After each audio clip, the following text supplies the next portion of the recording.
Hello. Today I am going to be talking about a topic that has come up quite a few times recently, and it sort of gave me a good nudge to get on with actually producing a video on it, which is what I've been intending to do for some time. So the topic is content and content generation. And one of the things that people seem to struggle with, and I can empathize with this, is creating content and generating content ideas and thinking, well, what on earth do I need to write about? What do I need to post about? What can I talk about? And do I have enough to talk about? These are the things that sort of worry people. So I'm going to give you 3 steps to generating content and content ideas and how you hang it all together. And this is the important bit, because quite often we can get inspired to write about something or to talk about something and then find that it's not really connected to our core purpose. And that then we get pulled in lots of different directions, and it doesn't actually necessarily help us keep focused on where we're supposed to be going. So I'm going to show you 3 steps to actually getting your content all hanging together and also tapping into your inspiration. So the step 1 is this is a basic, this is a fundamental activity that you need to do for your business if you haven't done it, and that is to define what is it that makes you unique. And by that I mean is what is it that you do in a way that no one else does. So you may be using something, an approach that other people use as well, but you will do it in a different way. You will have a different approach. You will have a unique approach. And that unique approach is one that is going to connect to your audience in a very specific way. So you need to sort of take a step back and identify what is it that is different about the way that you work to the way that anybody else works. Or what is it about the way that you work that creates a different end result or an end transformation that other people can't create because it's linked into how you specifically work. Now, there is an approach that I use with all my one-to-one clients, which I call essence mapping, which is a key part of this first step, because it allows you to see what it is about you that is completely unique. And then you can then extend that out into your business about how that means that you work in a completely unique way. So, but the key thing here is that you need to take a step back and look at how you work and what it is that you're here to achieve. And I want you to hold in your head at the same time what it is that your vision is for your business. You know, your big vision, you know, where you want to be going with your business, not your vision for the end of this month or the end of this year, but your vision of what it is that you're seeking to achieve through your business. That is the key starting point. So that is step 1. And I always say that your best friend as an entrepreneur is a blank piece of paper. So go find yourself a blank piece of paper and just get it all out of your head. It doesn't matter how crazy the ideas might seem, but I just want you to get it all out onto your head. And excuse me 1 second, sorry. I've got a reminder come up on my screen, which doesn't help because it completely lost me then. Sorry. So just get it all out onto a big piece of paper and go for it, and just put everything that you can think of down there and follow those threads. You'll be then able to take some of that and distill the key points and say, right, this is what it is about me that is unique, and this is what is really going to connect to people and what they want to, the solutions that they want to see in place. And this is me, this is them, and you'll start to be able to put the picture together. That's the first step. The second step, and this is really important because I see a lot of people saying, well, this is how you generate content. These are some tips for generating content and everything. But what they don't take into account is how you get inspired. This is the really important thing, because it's all very well saying, oh, just write out a whole list of topics or this or that, blah, blah, blah. It doesn't work unless you understand how you personally get inspired. And this is really important. This linked back to another thing that I do with all my one-to-one clients, which is about their key primary element, because your primary element also identifies the way in which you are most likely to be inspired. So if you haven't done the quiz yet, go do the quiz, because it'll help you with some of that. So what you need to think about is what is it that really inspires you. So it might be So for me, it's quite often it's just exploring wonderful rabbit holes and following breadcrumb trails of interesting information, and talking to people. And that sort of like fires off inspiration for me left, right, and centre. For other people, it might be going for a walk. It might be going to the gym. It might be, you know, sitting down and having a really good chat with somebody. It might be that you actually just need to free write, or, you know, that everybody has their own way of getting their inspiration, and that is the key.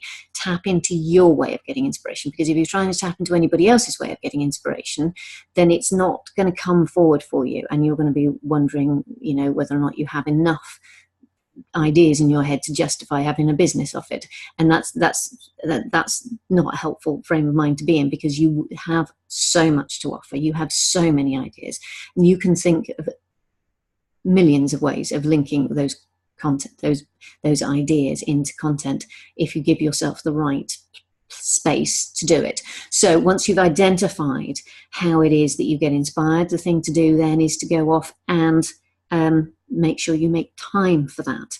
So for me, it's about making sure I build in time to just down tools and explore, or making sure I always book in at least one chat with somebody I don't know, just for a coffee every week, because it inspires me, and I get all sorts of ideas. And I follow up with people, with connections. So I'm making sure I'm talking to people, and I'm reading and doing all of that, because that's what gets my neurons firing and makes the connections for me. But if it's going out and walking the dog, you make sure you build walking the dog into or doing your yoga or doing your meditation or whatever it is that works for you. Make sure that's a core part of your daily business, because that is what is going to give you the inspiration for your content. So you have your USP, you have your, excuse me, the way in which you're inspired. Now, how do you then create content?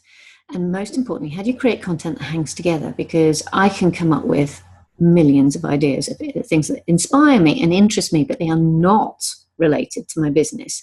And I can go off, you know, if I don't hang it together, I know I can go off down all sorts of they're rabbit holes. They are rabbit holes, and I'm off and I'm down them, and I've strayed from what I need to be doing in my business. So what I use as a way of hanging all together is a content wheel, and I'm going to show you an example. I'll share the screen in a minute.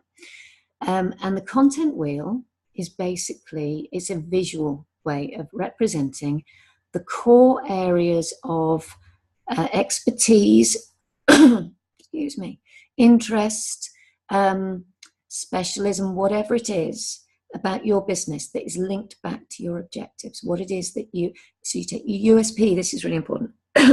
Your USP defines where you are focusing. And then you want to be looking at your area of expertise and specialism within that. So you are looking at core areas that you do differently to anybody else. That's a really good starting point. So I take maybe 6 to 10 core topics, and I will call it my signature content. So if I have 10 areas, I will then write, maybe say, I will produce 10 pieces of content on those themes. But I'm going to show you how I then work that out, so it keeps on going and going and going. And that is how you hold it together, because you then link every piece of content back to one of those core areas. So if you have an idea, you think, well, how does it link into those core areas? Because those core areas are related to your USP. They are linked into your purpose of your business. So you're bringing it all back to the core. And then what's really useful about this process as well is you can work out how to repurpose each piece of content as you're producing it.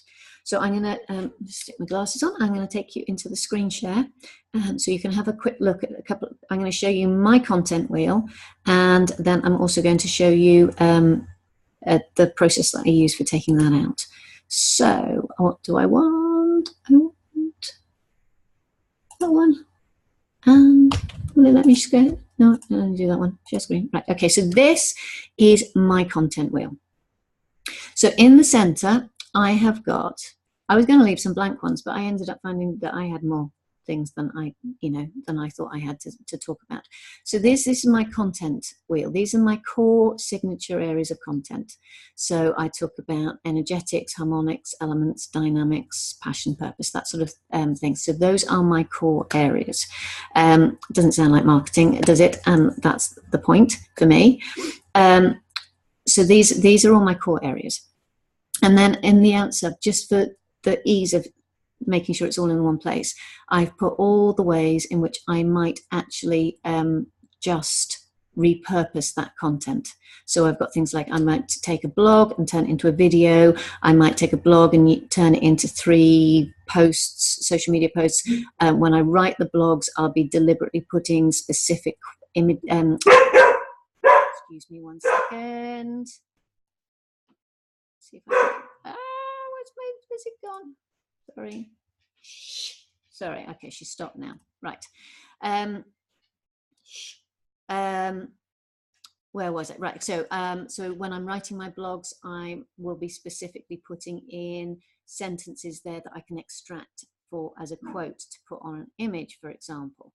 Having said that, this one I'm doing, this is a good example of content. So I am doing this as a how-to training as a video, but I then may well take that and turn it into a screenshotted blog that people can use, or I might even turn it into a free course.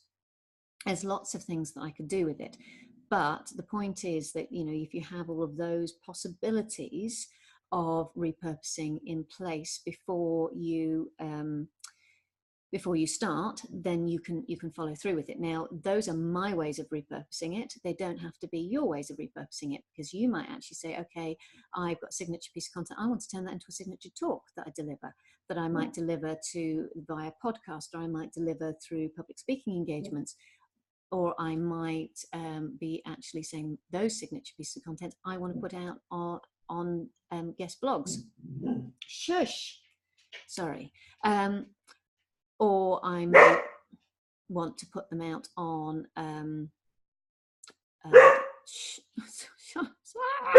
sorry, 1 second, hang on, there's somebody at the door. It won't let me enter. Stop it. Hang on. I want to stop the recording. Hang on. Whoa.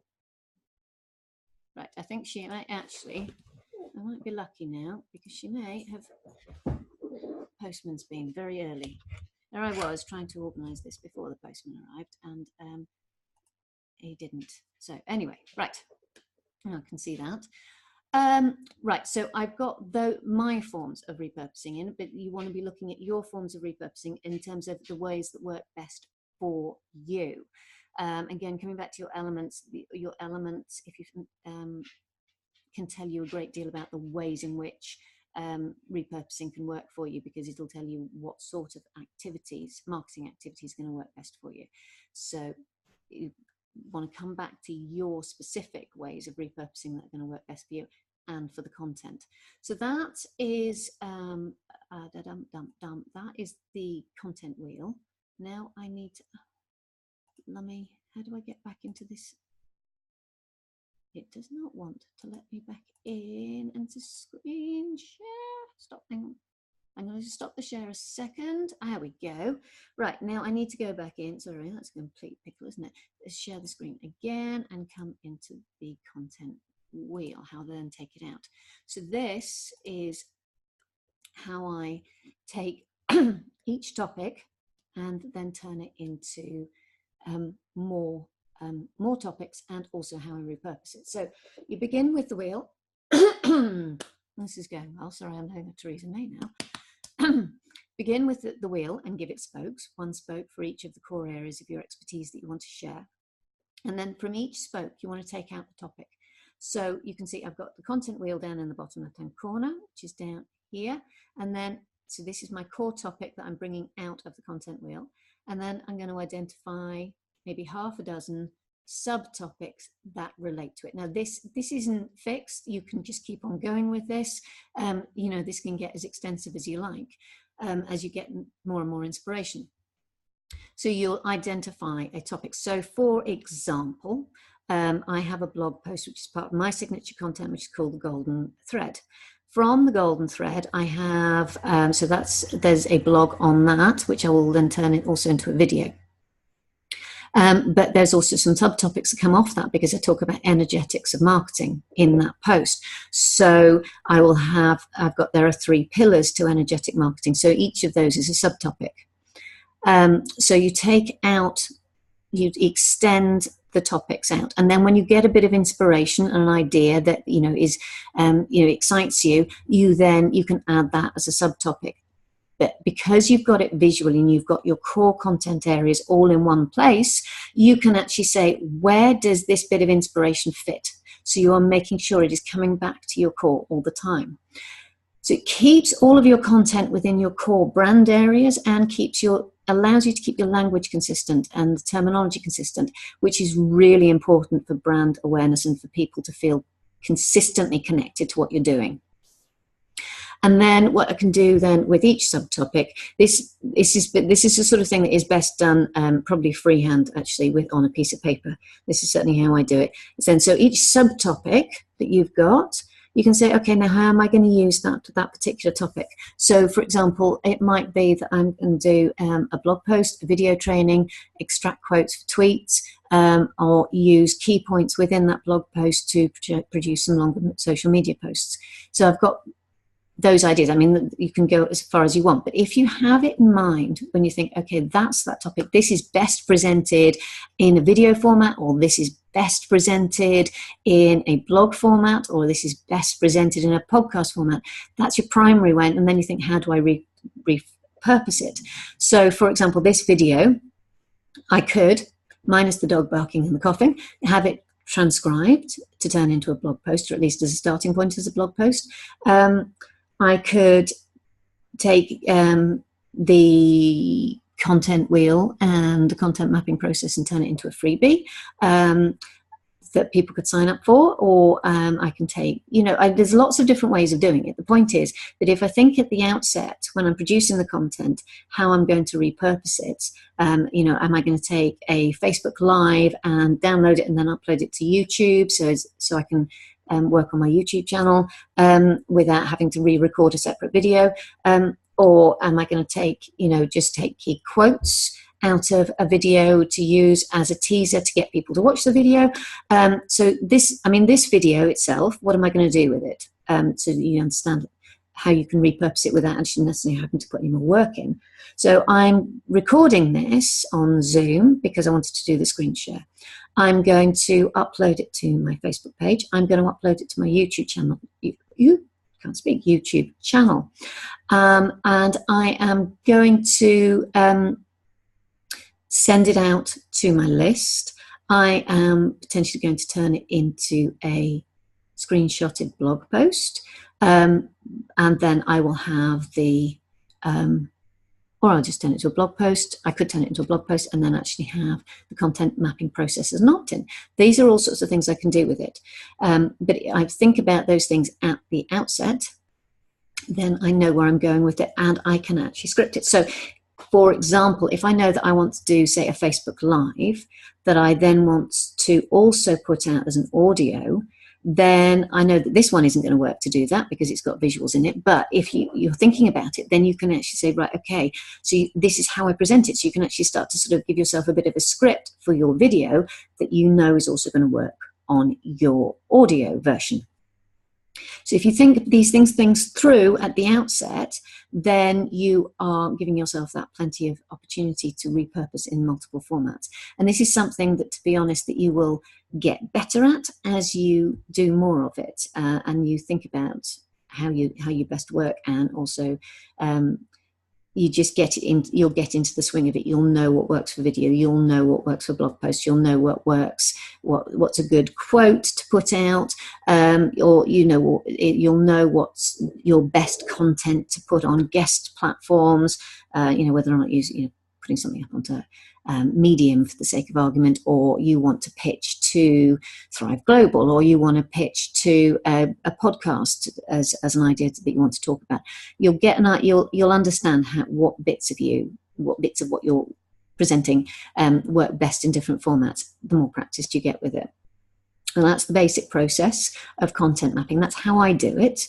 And because I do it in a visual way, it allows it to hang together. And that's a really important thing for many people, because they can just get completely pulled off at a tangent by things that interest you but are not core to your business objectives, or you're not core to the end result that you're trying to achieve. So that's the process. If you have any questions, then do put them below. Whether you're on Facebook, you can put them below in the threads, or you can put them on YouTube. You can put them below there. But to come back to me with any questions, and we can go from there. I hope that helps, and I wish you happy content recording. Best wishes, bye.